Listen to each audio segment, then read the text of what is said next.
cannot be and should not be ignored. The author has carefully researched the literature on the science of pain and relief from pain. The results of that extensive study are also presented in these pages. Do these methods actually work? The importance of this volume lies in its testimony to the fact that spirituality is indeed the deep solution to suffering. The author, in the face of trauma and deep personal pain, made a determined and systematic effort to overcome suffering through spiritual practice. Her primary paths are bhakti, Advaitic self-inquiry, and the Tibetan Buddhist knowledge and meditation practices. She records her practices, breakthroughs, and results meticulously in the pages that follow.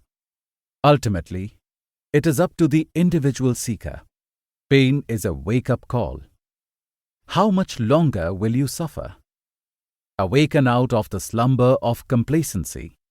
Arise to your real spiritual nature, and stop not till the goal is reached. May this volume be a blessing to millions around the world trying to transcend suffering and find fulfillment. Introduction. The origin and purpose of this book.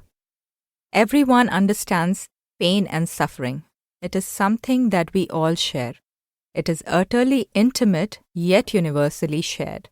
Buddha said, "The world is filled with pain and sorrow, but I have found a serenity which you can find too." And indeed, we can find the serenity the Buddha is talking about. Pain itself can become our portal to enlightenment. When everything is going well despite the undercurrents of dissatisfaction, we don't tend to move towards spirituality.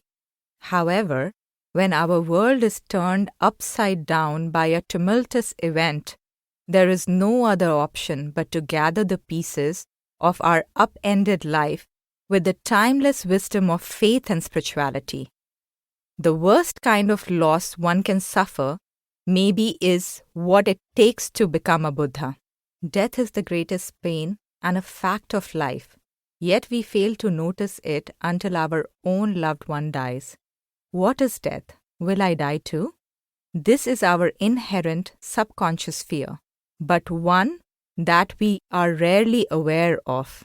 All human beings are born with this existential angst, and until and unless we find an answer to the universal questions of death and suffering, we can't find any peace. Life has a way of imparting its lessons through painful experiences that we just cannot avoid. It is through these moments that we come to realize we have been constructing sandcastles without any solid foundation. We chase after money, fame, relationships, and dreams, only to find that the fulfillment of one dream leads to emergence of many others, leaving us perpetually unsatisfied. This book is an invitation to ground ourselves so deeply in our true essence that even if the waves of life come and wash away our sandcastles, we remain unshaken.